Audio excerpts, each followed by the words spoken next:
Então, as últimas forças que a gente vai trabalhar agora são as forças em movimentos circulares. Então, no capítulo de cinemática, a gente discutiu a aceleração centrípeta sem entrar em muitos detalhes, porque não dava no momento para falar muito mais do que a fórmula dada para essa aceleração centrípeta. Bem, em movimentos circulares existe essa aceleração e ela sempre aponta para o centro da curva. Agora que a gente sabe que a aceleração é uma grandeza vetorial, a gente pode falar da direção para a qual ela aponta. Bem, antes de a gente entrar em mais detalhes, vamos voltar um pouco para o que é a aceleração. Como a gente viu, ela é a taxa da variação da velocidade e ela é dada por essa fórmula. A gente chega na aceleração sabendo como que a velocidade varia em relação ao tempo. Então, só um adendo, isso daqui seria a aceleração média, mas em movimentos uniformes, de variação uniforme da velocidade, a aceleração média é igual à aceleração em si. Bem, então, novamente, aceleração, taxa de variação da velocidade. Agora, em movimentos circulares uniformes, a velocidade quer dizer que a velocidade não varia em módulo. Ela é sempre igual a um certo valor.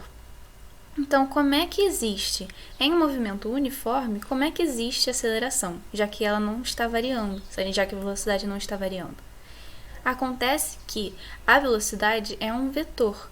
Então, ela pode não estar variando em módulo, mas pode estar variando nas suas duas outras grandezas, sentido e direção. E é isso que acontece no movimento circular. Então, se a gente analisa, por exemplo, apenas esses dois momentos daqui, a bolinha saindo dessa posição e indo para essa posição.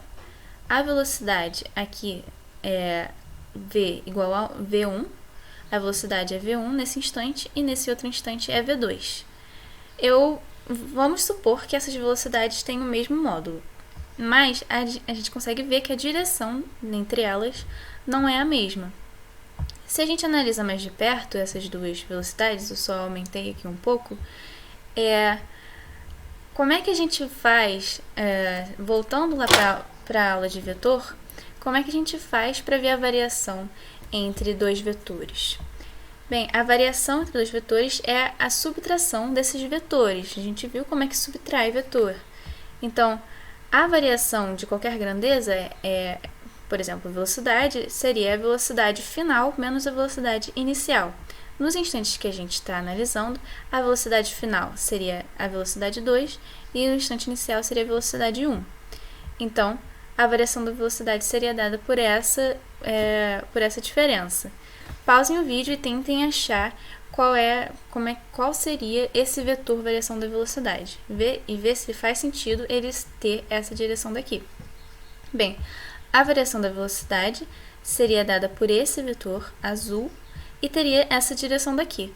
Se a gente põe esse vetor de volta no nosso, aqui no nosso desenho, num ponto médio aqui entre esses dois instantes, a gente vê que esse vetor aponta justamente para o centro da trajetória dessa bola. Então, a aceleração, que é dada por esse vetor variação da velocidade, divididos por um tempo, que é o escalar, vai ter a direção desse vetor. Então, ela sim também vai apontar aqui para o centro da trajetória. Por isso que a aceleração centrípeta aponta para o centro da trajetória. Se essas velocidades elas mudassem, além de mudar em direção, mudassem em módulo também, por exemplo, quando essa bolinha está indo cada vez mais rápido ou cada vez mais lenta, a gente teria, além dessa aceleração apontando para o centro, a gente também teria uma aceleração tangencial ao movimento.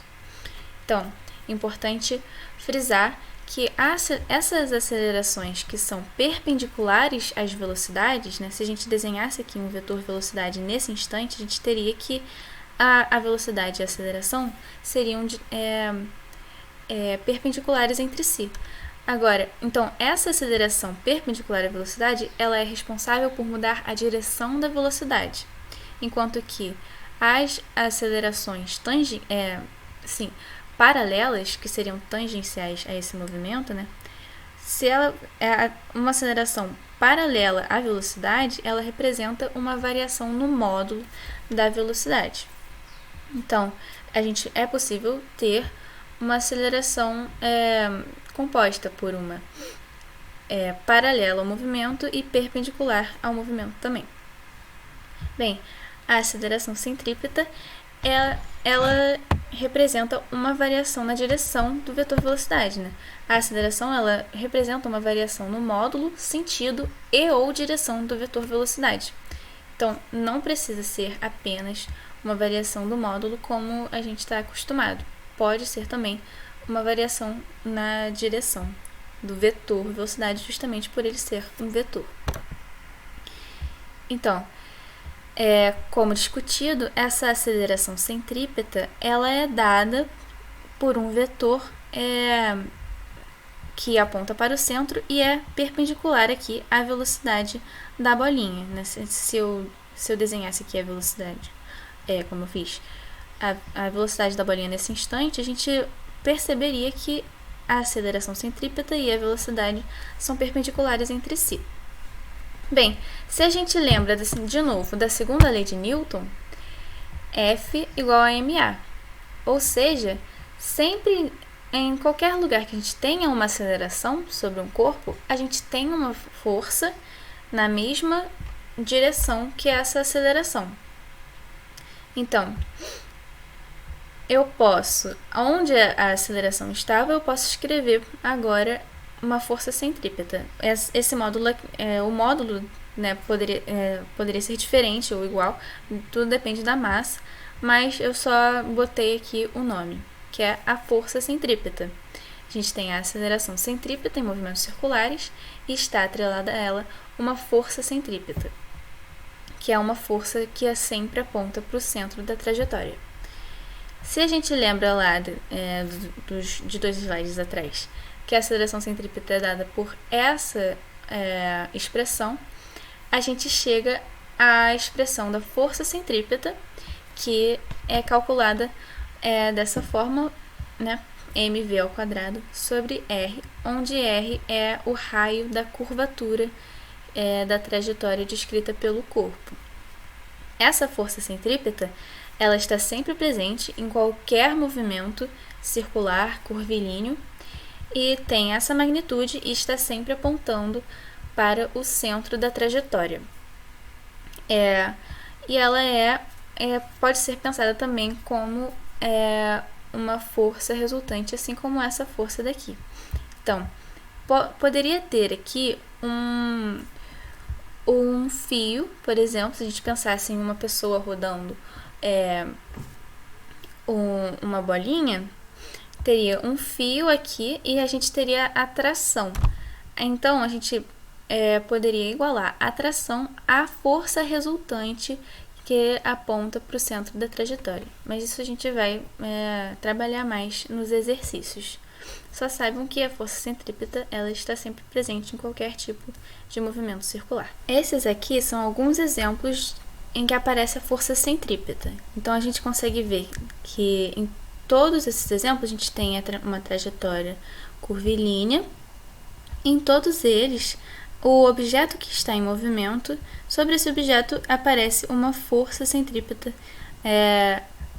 puxando ele aqui para o centro da trajetória. Então, é essa força que é responsável por esse movimento circular aqui em cada um desses casos. Mas agora, se a gente for começar a pensar, se a gente se bota no lugar de uma pessoa dentro desse carro, por exemplo, quando a gente está dentro do carro e o motorista começa a fazer uma curva, a gente sente que o nosso corpo ele é jogado para o outro lado. Enquanto que a pessoa que está fazendo uma curva, faz uma curva para esse lado daqui, ou seja, temos uma força centrípeta para para esse lado, o nosso corpo, a gente sente que o nosso corpo é puxado para o outro lado. A gente sente que a gente, ao fazer uma curva para a esquerda, o nosso corpo é empurrado para a direita. Mas então, que força é essa? Se eu estou sentindo uma força, eu estou sendo puxado por alguma força para o sentido oposto, porque a gente não discutiu nenhuma força que esteja sendo exercida aqui para esse lado, né? Ou para cá, ou para cá, pro sentido oposto do sentido da força centrípeta. Acontece que a força que a gente sente é uma força virtual. Ela é chamada de força centrífuga e ela sim aponta para o outro lado, mas ela não aparece nos casos que a gente analisa, porque é uma força que aparece apenas quando a gente entra no referencial do corpo que está em movimento. Em cada um desses exemplos daqui, a gente está analisando de fora o que está acontecendo no movimento de cada um desses corpos. Agora, quando a gente entra no referencial do corpo em movimento em si, se a gente entra aqui no carro, se a gente vira essa bolinha, entra nesse carrinho daqui ou está dentro da terra, aí sim a gente sente essa força centrífuga que nos puxa para o outro lado. Mas quando a gente realmente trabalha sobre os movimentos, essa força centrífuga não aparece e ela não entra em nenhum cálculo. Ela seria uma força da inércia, da nossa inércia. Como a gente está se movimentando com uma velocidade constante para frente, quando o carro ele começa a fazer uma curva, o nosso corpo ele quer continuar naquele movimento retilíneo. Então, por inércia, a gente quer continuar na nossa inércia, no nosso estado de equilíbrio em movimento retilíneo uniforme, por exemplo.